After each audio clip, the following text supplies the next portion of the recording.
घोसी के चुनाव को लेकर के जहां बीजेपी अपनी ताकत झोंक दी है, तो वहीं समाजवादी पार्टी भी पीछे नहीं है। स्वयं अखिलेश यादव भी घोसी में आकर के जनसभा करके गए हैं। तो यहां पर घोसी का जो रण है, उत्तर प्रदेश की एक ही ऐसी सीट है जहां पर उपचुनाव हो रहा है। घोसी की रण को जीतने के लिए समाजवादी पार्टी भी पूरी ताकत लगा चुकी है और बीजेपी भी कहीं न कहीं पूरी ताकत लगा चुकी है। जो कि योगी आदित्यनाथ जी भी यहाँ पर जनसभा करने आए थे, वोटरों को लुभाने आए थे, सरकार की योजनाएं बताने आए थे। तो ऐसे में जो घोसी का रण है वो बीजेपी बनाम समाजवादी पार्टी का ही है। दोनों में से एक ही प्रत्याशी यहाँ चुनाव जीतेगा। तो ऐसे में समाजवादी पार्टी का जो जनता के बीच में जो जा रहे हैं, तो कुछ रुझान नजर आ रहा है। तो ऐसे में हम हमारे साथ देखिए प्रदेश महासचिव हैं, हम इनसे बात करते हैं समाजवादी पार्टी के। भैया, क्या लग रहा है आपको चुनाव में, क्या होने वाला घोसी के चुनाव में?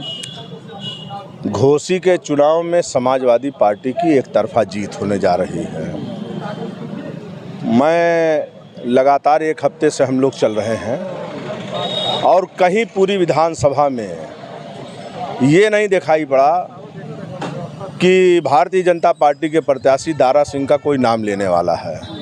कुछ मंत्री, कुछ विधायक और कुछ बाहर से आए हुए नेता दारा सिंह के प्रचार में ज़रूर लगे हैं, लेकिन ना तो स्थानीय जनता ना तो स्थानीय कार्यकर्ता दारा सिंह के साथ कोई नहीं है। पूरी आवाम समाजवादी पार्टी के प्रत्याशी श्री सुधाकर सिंह के साथ है और दारा सिंह को उसने भगाने का पूरा मन बना लिया है। इसलिए लड़ाई में कोई मुकाबला नहीं। आप कह रहे हैं लड़ाई में कोई मुकाबला नहीं। आप लोग एक हफ्ते से आप लोगों ने कौन सा ऐसा मंत्र मार दिया है कि जो जनता सुधाकर सिंह को पसंद कर रही है? किसी ने मंत्र नहीं मारा है। जनता के दिए हुए मत पर दारा सिंह ने लात मारी है। 1.5 साल पहले यहीं घोसी की जनता ने उनको अपने सर आंखों पर बैठाया था और समाजवादी पार्टी के प्रत्याशी के रूप में उनको जनता की लड़ाई लड़ने के लिए विधानसभा भेजा था। लेकिन जनता की लड़ाई लड़ते लड़ते उनका मन ऐसा बदल गया कि वो मलाई खाने के लिए समाजवादी पार्टी से विधानसभा की सदस्यता से उन्होंने इस्तीफा दिया और भारतीय जनता पार्टी से एक डील के तहत प्रदेश सरकार में मंत्री बनने की डील के तहत उन्होंने जो जनता का विश्वास था उसको धोखा दिया और जनता के विश्वास को और उसके मत को लात मारने का काम किया है। आज घोसी की जनता ने पूरा मन बना लिया है कि दारा सिंह को लात मारकर जो है इस विधानसभा से बाहर भेजने का काम करेंगे। आपने कहा कि घोसी की जनता ने मन बना लिया है, दारा सिंह को लात मारकर विधानसभा से बाहर भेजने का काम करेंगे। लेकिन घोसी की जनता ये भी कह रही है घोसी में कोई विकास नहीं हुआ है, जबकि समाजवादी पार्टी के ही विधायक यहाँ थे। नहीं, समाजवादी पार्टी की सरकार में विकास हुआ है और इससे पहले श्री दारा सिंह जहाँ से विधायक हुआ करते थे, जरा वहाँ का भी उनका इतिहास आप खंगाल लीजिए। इनका इतिहास कभी विकास का रहा ही नहीं है। जोड़ तोड़ की राजनीति करते हैं और मौसम वैज्ञानिक हैं। मौसम का पता लगा लेते हैं, किधर सरकार बनने वाली है उधर चल देते हैं। उनको पिछली बार 12 में लगा था कि समाजवादी सरकार बनने जा रही है, इसलिए वो समाजवादी के साथ चले गए थे। अब जब समाजवादी पार्टी की सरकार नहीं बनी तो उन्होंने एक सौदा करके भारतीय जनता पार्टी से और विधानसभा की सदस्यता से इस्तीफा दे दिया, जिसका नतीजा है कि जनता का पैसा और जनता के द्वारा जो उनको चुना गया था उसको उन्होंने विश्वासघात किया उसके साथ। इसलिए जनता एकदम मन बना चुकी है कि किसी भी कीमत पर दारा सिंह को अपना नेता, अपना प्रतिनिधित्व चुनकर यहाँ से नहीं भेजेंगे। क्या आपको ये नहीं लगता कि ऐसा कुछ संविधान, ऐसा कुछ कानून बनाने का समय आ गया है कि जिससे कि जनता का विकास किया जा सके? क्योंकि देखा जाए लोग मलाई खाने के लिए इस्तीफा दे करके 5 महीने, 6 महीने में, 15 महीने में, 1 साल में पार्टियां चेंज करके फिर से चुनाव लड़ते हैं, जबकि ये खर्च जो कहीं ना कहीं जनता के ऊपर ही आएगा। तो ये सवाल तो आपको दारा सिंह जी से पूछना चाहिए और भारतीय जनता पार्टी के नेताओं से पूछना चाहिए। हमारा नेताओं से सवाल है, किसी व्यक्तिगत पार्टी से, ऐसा हर पार्टी के लोग करते हैं। नहीं, जनप्रतिनिधि कानून तो है ही है। उस कानून के तहत ऐसे लोगों के कानून में थोड़ा संशोधन होना चाहिए कि जो इस तरीका के कृत्य करने वाले लोग हैं उन पर लगाम लग सके, ये होना चाहिए। एक सवाल और आपसे है कि ये बताइए, अगर सुधाकर सिंह जी जीतते हैं तो आप लोग जनता के बीच में जा रहे हैं, जनता की कौन सी ऐसी मांग है जो घोसी में सबसे पहले होना चाहिए काम? नहीं, जनता की जो भी मांग है, यहाँ सबसे बड़ी समस्या जो हम लोगों ने गांव में देखी सड़कों की है। शुद्ध पेयजल की यहाँ जो है बहुत कमी है, लोगों तक नहीं पहुँच पाया है पीने का पानी। स्वास्थ्य सुविधाएं यहाँ चरमराई हुई हैं।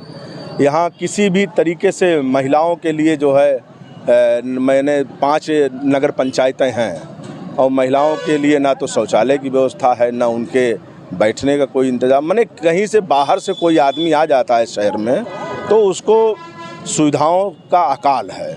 इसलिए यहाँ सड़कें, शुद्ध पेयजल, स्वास्थ्य, ये 3 चीज़ें ऐसी हैं जिस पर समाजवादी पार्टी की पिछली सरकार में आदरणीय श्री अखिलेश यादव जी ने बहुत काम किया था।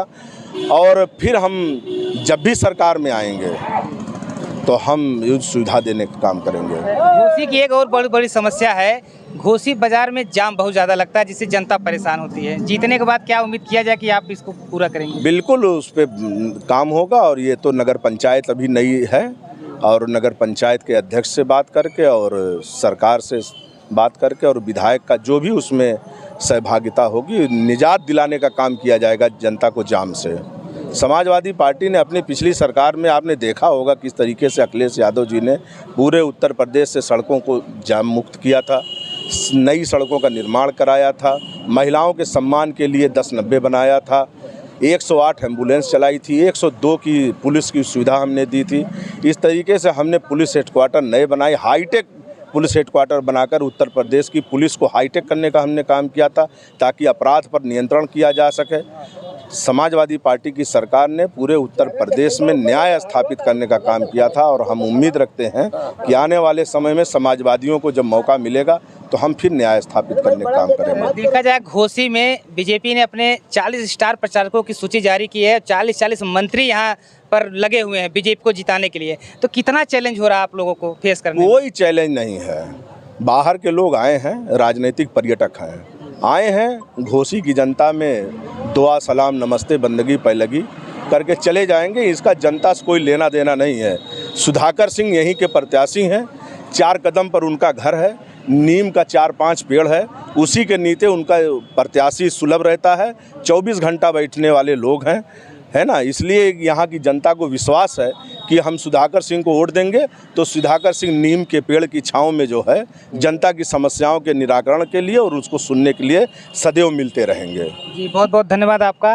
तो इनका कहना है कि सुधाकर सिंह यहाँ के जो प्रत्याशी हैं वो चुनाव जीत रहे हैं। हालांकि ये पार्टियां जो है अपने अपने जीत का दावा तो करती रहती हैं, लेकिन 5 तारीख को मतदान है, 8 तारीख को यहाँ काउंटिंग होना है। 8 तारीख को पता चल जाएगा घोसी का अगला विधायक किस पार्टी का होगा।